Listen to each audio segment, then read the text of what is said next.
Hi friends, welcome to the channel Siddharth Smart 16. இன்றைக்கி நம்ம என்ன பார்க்க போகிறோன்னா முள்ளங்கி பொரியல் தான் பார்க்க போகிறோம். எப்படி செய்கிறதுன்னு பார்க்கலாம்.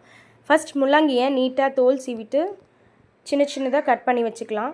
அதுக்கப்புறம் ஒரு பேனில் 2 ஸ்பூன் எண்ணெய் ஊற்றிட்டு எண்ணெய் சூடானதுக்கப்புறமா கொஞ்சமாக கடுகு சேர்த்துட்டு கடுகு பொரிஞ்சதுக்கப்புறமா கொஞ்சமாக சீரகம் சேர்த்துக்கலாம். நம்ம நார்மல் பேசிக் தாளிப்பு தான். சீரகம் சேர்த்துட்டு சீரகம் கடுகு பொரிஞ்சதுக்கப்புறமா கொஞ்சமாக கடலப்பருப்பு சேர்த்துட்டு கலக்கி விட்டுட்டு பூண்டு ஒரு 4 பல்லு பூண்டு வந்து தட்டி சேர்த்துக்கோங்க. ஸோ ஃப்ளேவர் நல்லாயிருக்கும். பூண்டு வந்து நல்லா எண்ணெயில் நல்லா ரோஸ்ட் ஆக விட்டிங்கன்னா அந்த ப்ரௌன் ஆனதுக்கப்புறம் சாப்பிட்றதுக்கு நல்லாயிருக்கும். கொஞ்சமாக கருவேப்பிலை 2 மிளகாவை கீரி சேர்த்துருக்காங்க. நீங்கள் வேணும்னா மிளகாவை குட்டி குட்டியாக கட் பண்ணி கூட சேர்த்துக்கலாம். அப்புறமா சின்னதாக ஒரு வெங்காயத்தை குட்டி குட்டியாக கட் பண்ணி சேர்த்துக்கோங்க. இது பேசிக் பொரியல். எல்லா பொரியலுக்கும் இது செஞ்சிங்கன்னா சூப்பராக இருக்கும் பொரியல் எல்லாமே. நல்லா வெங்காயம் பூண்டு மிளகாய் எல்லாம் வதங்கினதுக்கப்புறமா நம்ம கட் பண்ணி வச்சுருக்க முள்ளங்கியை சேர்த்துடலாம். முள்ளங்கியை சேர்த்துட்டு நல்லா எண்ணெயிலே நல்லா கொஞ்சம் சிம்மில் வச்சுட்டு நல்லா ஃப்ரை பண்ணி விட்டிங்கன்னா எண்ணெயிலே நல்லா ரோஸ்ட் ஆகும். அப்படியே மிக்ஸ் பண்ணி விட்டுருங்க. எண்ணெயோட நல்லா மிக்ஸ் ஆகிக்கிட்டே இருக்கும்.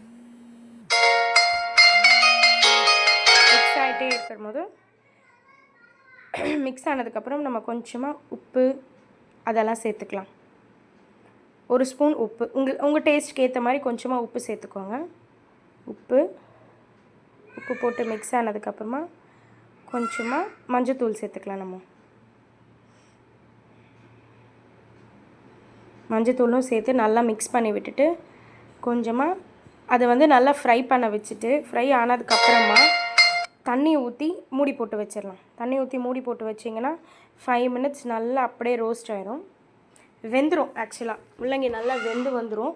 வெந்ததுக்கப்புறமா நம்ம லாஸ்ட்டில் இறக்கிக்கலாம். தண்ணி ஊற்றி மூடி போட்டு வச்சுருங்க. மூடி போட்டுட்டு வச்சிட்டிங்கன்னா சிம்மில் வச்சு விட்ருங்க. சிம்மில் வச்சு 10 மினிட்ஸ் இருந்துச்சுன்னா நல்லா ரோஸ்ட் ஆகிடும். ரோஸ்ட் ஆனதுக்கப்புறமா எடுத்திங்கன்னா தண்ணி இருக்கும். லைட்டாக அந்த தண்ணியை வந்து போகிற வரைக்கும் கொஞ்சம் ஹையில் வச்சிங்கன்னா தண்ணி ட்ரெயின் ஆகிடும். தண்ணி ட்ரெயின் ஆனதுக்கப்புறமா லாஸ்ட்டில் கொஞ்சமாக ஒரு 4 பல் தேங்காவை வந்து துருவி அது மேலே சேர்த்துட்டிங்கன்னா சூப்பராக இருக்கும். சூப்பராக ஆயிரும். தண்ணி ட்ரெயின் ஆகிடுச்சு. துருவின தேங்காவும் சேர்த்துட்டு நல்லா தேங்காய் சேர்த்ததுக்கப்புறம் ஸ்டவ் ஆஃப் பண்ணி விட்டுடலாம். ஆஃப் பண்ணி விட்டுட்டு நல்லா வதக்க விட்டு ஆஃப் பண்ணிவிட்டு மாற்றி வச்சிடலாம்.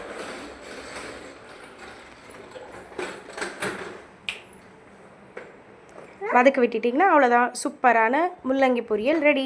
ட்ரை பண்ணி பார்த்துட்டு எப்படி இருக்குன்னு கமெண்ட்ஸில் சொல்லுங்கள். தேங்க்யூ.